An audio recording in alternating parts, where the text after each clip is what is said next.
to give the ground rounds meeting today. I know him for years from Vancouver. He turned to me one time in 2017 and he said, "Ryan, do you like video games?" And I had a resounding yes. And at that time, he was really working on pushing the envelope for surgical education by utilizing and developing this virtual reality technology, which he's going to be describing to you today. And beyond just being a good surgeon, I think he has a lot of amazing quantifiable skills that have pushed him to this non-traditional innovative role. And so I think he's going to be able to translate some of that to you guys today through his talk. And again, this is Dr. Danny Goel for you.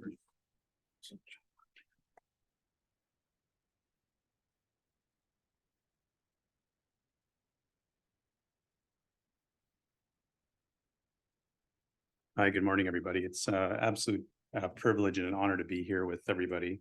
And I do want to thank Bassam and Ryan for the invitation today. I wanted to take a different perspective here and raise more questions than I have answers. And that's sort of the experience I've had over the last several years in practice. So my title is Think Different, which I've stolen from Apple. Do we really see one, do one, teach one? Doesn't seem to be advancing. Okay, there we go. So I do have a disclosure that I'm the founder and CEO of PrecisionOS, which is a simulation software platform, some of which you'll see throughout the presentation. So just for my own background, I'm from Winnipeg. Some of you may know it's north of North Dakota. And it's a city that gets made quite fun of around the world, and you've probably seen it made fun of in these shows here: Cheers, Airplane, The Bob Hope Show, and The Simpsons. Now, growing up, my perspective and inspiration comes from a lot of different jobs that I've done. I used to deliver furniture for about 10 years at my father's store. I worked at the grocery store. I used to serve ice cream. I painted houses externally for several years, and I delivered papers. And I also worked at a thrift store. And actually, growing up in high school, I actually wanted to be an arc welder. This is the profession shown here. And then, of course, I ended up in the operating room somehow. But I've spent a lot of time thinking about how we learn, how we teach. And I want to talk a little bit about that and talk about the history of how we think about education in surgery. So this is something I hear a lot of when I was going through my traditional learning and residency and fellowship is, Danny, just learn the steps of the surgery. Now, this is a very interesting perspective on something that's so complex, because when I break down what I do, and I'm a shoulder surgeon in Vancouver, is when I think about the steps of surgery, I think about all these things. The fact that I need to know what instruments to use when and how. I need to have a really deep understanding of normal anatomy. And then I have to interpret abnormal anatomy prior to going to the operating room, whether it be on imaging, and then I analyze that based on the physical examination. And then I have to interpret three-dimensional abnormal anatomy through a scope. And if I use C-arm, if you're a hip arthroscopist, or you do use C-arm in the OR, then I have to interpret that three-dimensional anatomy on a two-dimensional screen in the OR. And then I have to parallelize what I see through a scope, what I see on a C-arm in my brain, and try to make a three-dimensional model of that so I can do the right procedure for the right patient at the right time. And then learning in places like Mass General when I was a fellow, and then spending some time with Bassam when he was at Mayo, is how do I apply the expert maneuvers that people don't talk about, but they do when you're not looking, to make the procedure look easy. And they've realized those experiences based on their own volume of cases. And I'll talk a little bit about that throughout this presentation. I thought this quote was quite compelling. This is Einstein. He said that the world as we've created is a process of our thinking. It cannot be changed unless we change our thinking. So that really aligns well with some of the slides I'm going to show you here. Now, I want to start by saying that surgical education is exceedingly complex. I know Abby has given a fantastic talk on this a few weeks ago, and he really went over the detail and the theory behind how we learn. And I'm going to align some of that thinking with what I'm going to show you today. This slide here is the video that's going to play in a minute, is how people used to practice the high jump. Okay, and this is before 1949. I'll show you a video of this. There'll be some audio here. To inch that little bit higher. Yeah. What started with a standing jump went through a period where scissors were the vogue, then a straddle, and the Western roll, each a little better than the last. So that's how people practiced the high jump back in the day until this gentleman here, whose name is Dick Fosbury, who lived in the Pacific Northwest. He's an engineer by background, who did this for the first time at the Olympics in Mexico and actually won gold. For the bar. When the newspapers first saw Fosbury jump before the games, they said he was like a two-legged camel. They dismissed him as a curiosity, but this camel went through the start of the competition without knocking the bar off one. So this is a really good example of something that's gone from what we thought was normal and how people practice to improve their skill to something that now is completely traditional and new. And the reason this works, the high jump, is because his center of gravity actually travels below the high jump bar as opposed to the above with the traditional models of practice. Now, one of the things I want to compel in this presentation is this idea of perspective, is we need to change how we think about surgical education. I'm going to give you some insights into that in the next few slides. When we look at the model of skill acquisition, this is a slide from Dreyfus. We think residency starts as a novice, and then the surgeon career ends when they're an expert. But in between, what happens is a series of issues that may arise for our patients and patient complications as we're traveling along the path of novice to an expert. Now, when I think of experts, and this is a really good example, I'm a golfer and I hit my wedge, for those of you who golf, about 120 yards. This is a video of Phil Mickelson, who's a pro golfer on the PGA, who will express to you the tacit knowledge that he thinks when he's about to hit that same club. But one of the things people will say is, I hit my wedge, 120. Well, you might hit a 120 under certain conditions, but in the morning, ball's not going to go 120. Maybe in the afternoon when it's warmer and the ball heats up, but it's going to go 5 to 10 yards shorter in the morning. People don't factor that in. If you get a little bit of water in between the club face and the ball, people don't know, it actually increases spin, causes it to go shorter. The first cut always comes out 6 to 8 yards dead. If the grain is into you, it's going to launch and hit lower on the face, launch lower, have more spin. If it's down grain, the club slides a little bit quicker, you'll get more out of it. If it's sitting up on zoysia or off of a tee, always goes 5 yards farther with each iron, based on the fact that the center of gravity is underneath the ball and it launches higher, a little bit less spin. All these things I have to factor in when I look at the lie.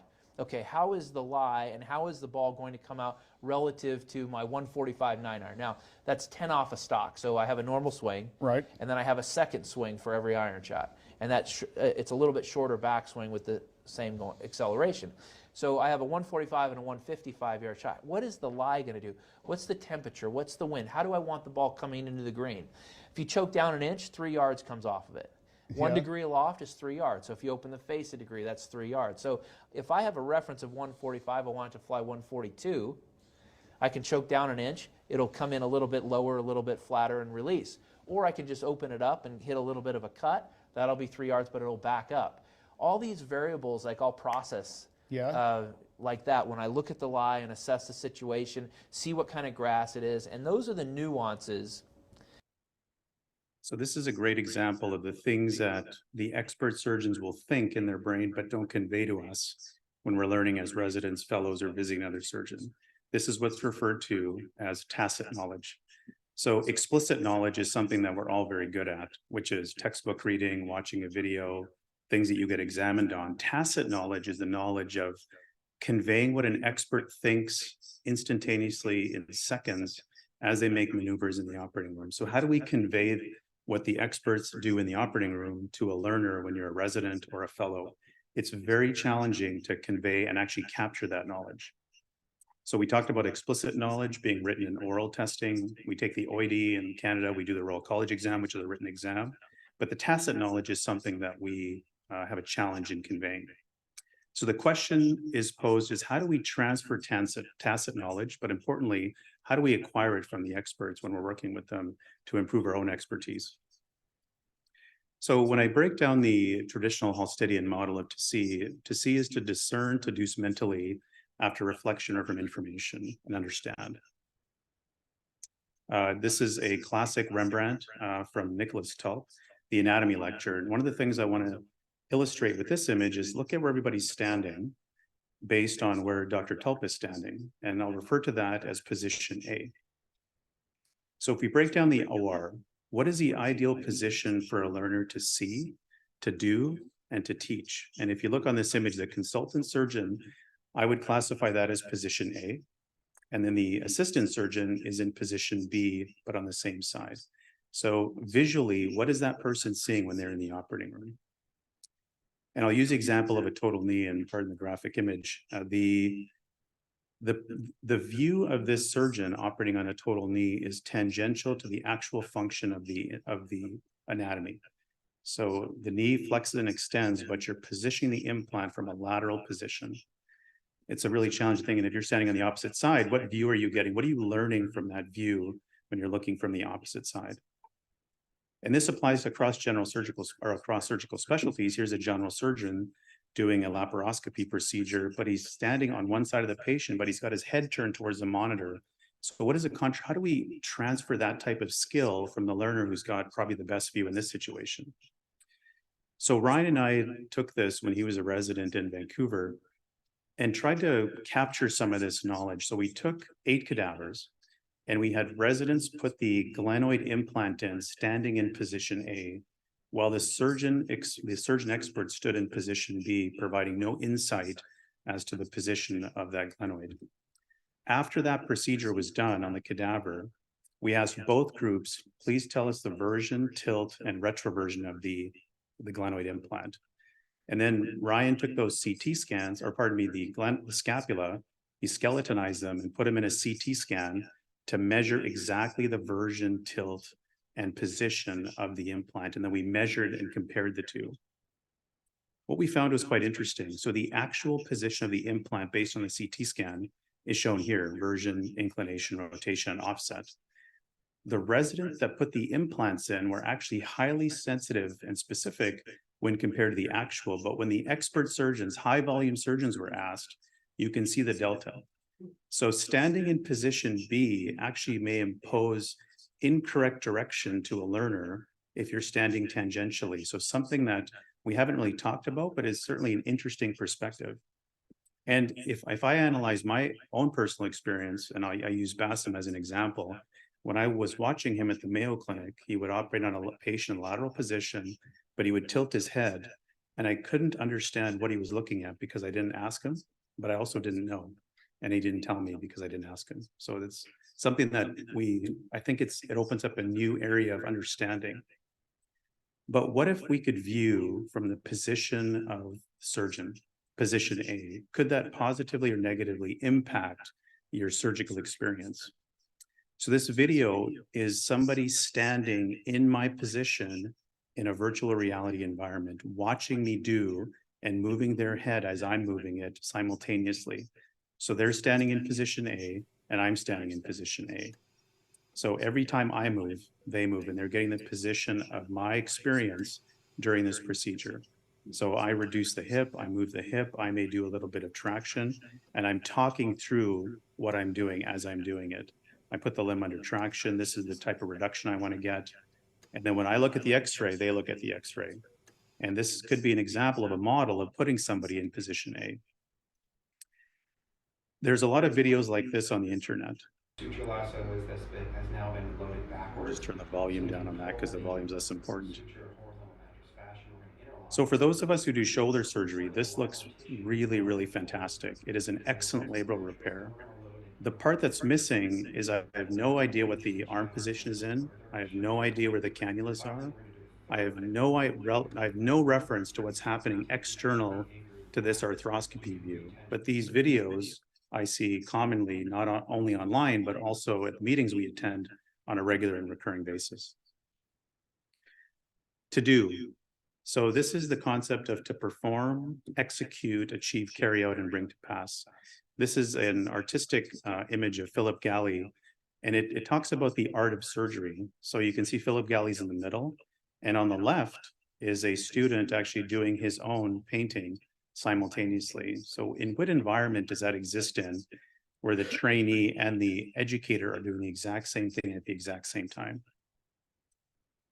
Front, turn around, that's it. All right, so now you can get a sense of that deformity. I'm going to pause this video and I want to show a video of Dr. Mazaka, who I want to give deep gratitude to because he was the first person in the entire country to adopt virtual reality at the University of Connecticut. In this video, there's two things I want you to pay attention to. Dr. Mazaka's line of questioning, and I want you to watch the resident's behavior as he goes through this procedure. You put it back. Okay, take an x-ray. Now look at the x-ray. What happened? What'd you do? All right. So I closed the fracture. A little bit, bit, correct. yeah. So now what do you think you need to do? I think I need to rotate. Okay, fine, sure. So it's showing you the position you want to be in. So think about, by looking at that x-ray, what you need to do with that right hand to mimic putting in that pin in the correct position. Okay. And really, this is the purposeful practice part of this, which I think is the most valuable. I'm going to pause the video for just a second.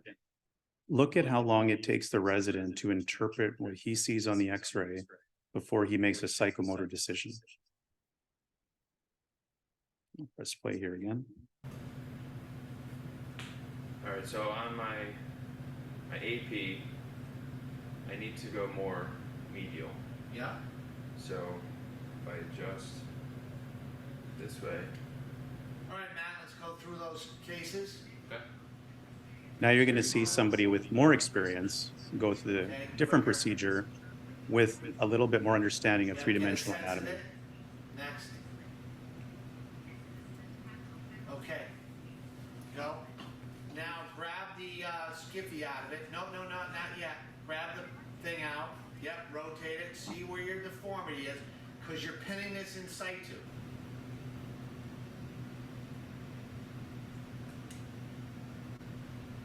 So the Now where are you on the lateral? superior inferior is good. I gotta go Wait, look at the lateral. Where are you? on the lateral, I'm 2 interior. Okay. So now adjust.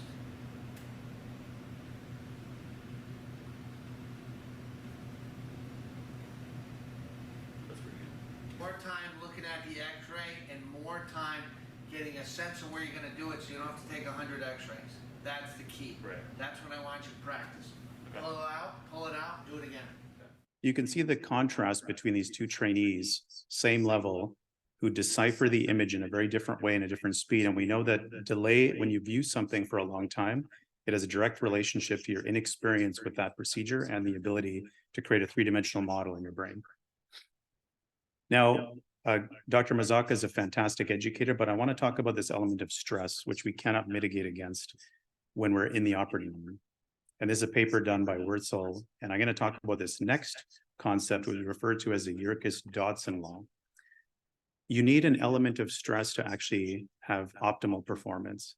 But there comes a point where you start to decline, not only in psychomotor skills, but overall performance when you're in the operating room, and in fact, in any activity. So this was studied in Ireland, where they took 2 groups of both junior and senior trainees, and they had them do a virtual femoral nailing, the nail that I showed you earlier. Both groups were randomized. One group was supervised. The other group was unsupervised.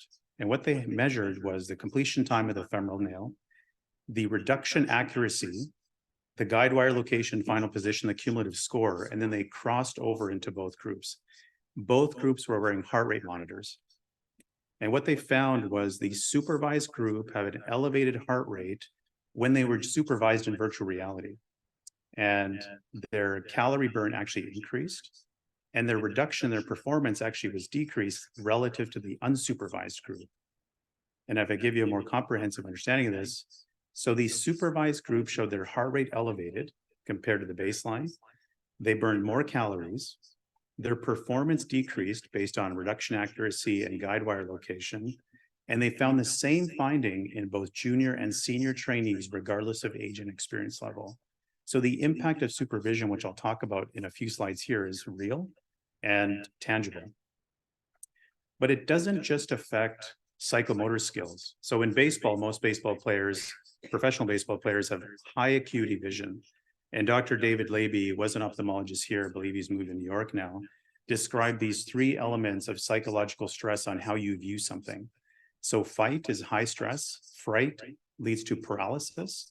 And when we looked at all the major baseball players, when people are under stress, how they see things leads to the highest strikeouts in this group. But flow is a low tension state, which is the optimal state for these baseball players. So how do we encourage and teach a state of flow to impact performance for the learner? This study, based out of Ireland as well, looked at this and say, how can we mitigate against the level of stress that a resident has before they go into the operating room? They took two groups, senior and junior residents, randomized to half of them do virtual reality before the operating room. And the time that they spent doing the operating or in virtual reality was quite small. It was about 5 to 10 minutes. And the things they did before they went to the OR, they positioned the patient, used the C-arm, used relevant tools, and they collected 150 data points over 6 months and then analyzed both groups. Those were primed and those that were unprimed. And then they had them go to the operating room and do increasing levels of complexity of cases you can see on the right, from removing metal carpal tunnel release all the way to doing a total knee or revision arthroplasty. And what they found was it didn't matter if you were a junior or senior resident, the unprimed group was always less confident, and they noticed a decrease in their confidence as the cases became more complex. Whereas the primed group actually was confident throughout all cases, complex or uncomplex. And so when they summarize this paper, and this paper only had about 10 residents, you can argue that it might have been a fragile study. So, but it opens up the question is, does practicing before the operating room, the morning of, actually increase your confidence and actually help you perform better? Because this has significant downstream impacts on anesthetic time, patient complications, and infection. So as mentioned, the unprimed group had decreased confidence with increase in complexity. The primed group had no difference in confidence. In the unprimed arm, the senior residents always performed greater than the junior residents, but when they primed, the junior trainees actually elevated their confidence level to that of a senior resident. So something to look at into more detail. Would this have impact in the real world? So this is an example that's been published by Ryan in the Journal of Academy. This is an example of a 12-year-old boy who had a slipped epiphysis treated by a surgeon who's been in practice for 30 years. The red line actually was the implant position by the surgeon. The green line was where he should have put the guide wire.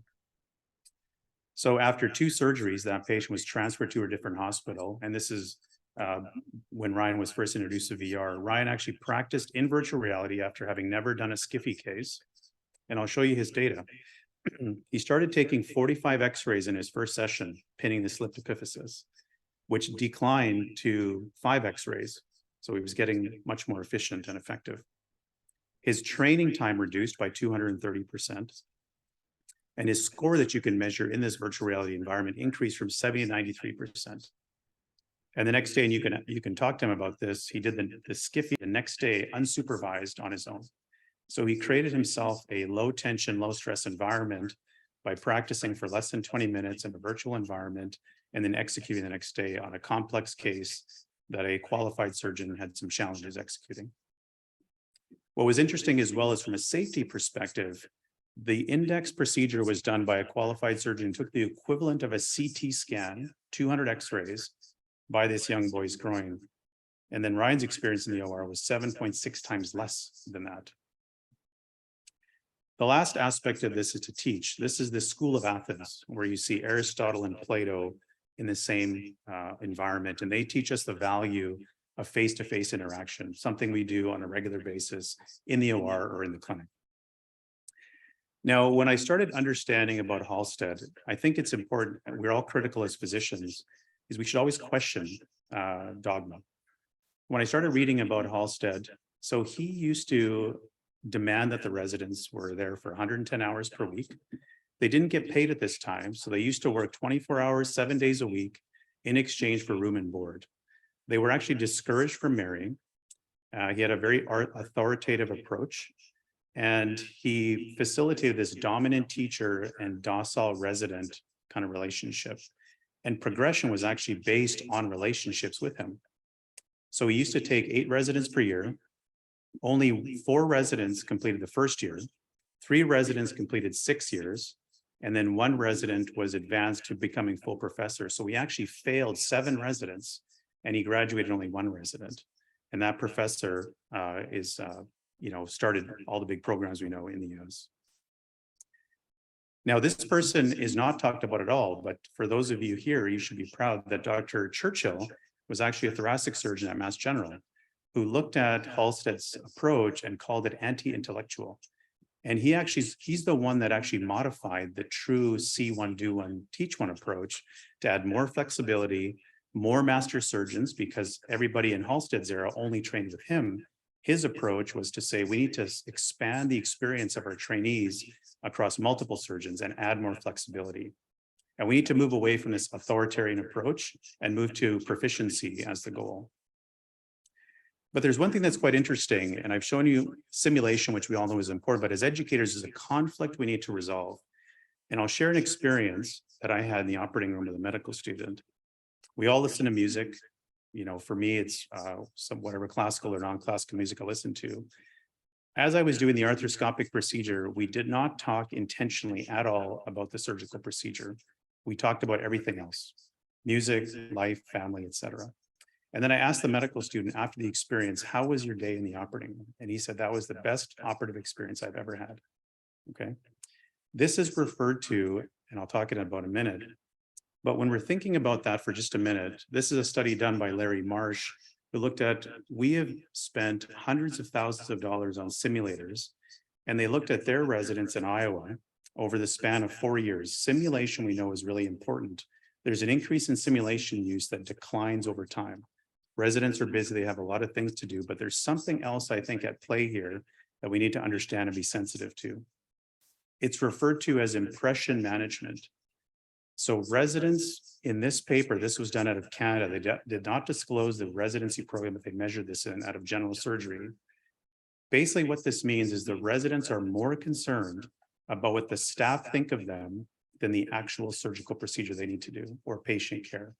And I'm not suggesting that's blanket everywhere, but it certainly brought to light this experience for me to say, what are you more concerned about, learning how to do surgery or learning what the staff think of you?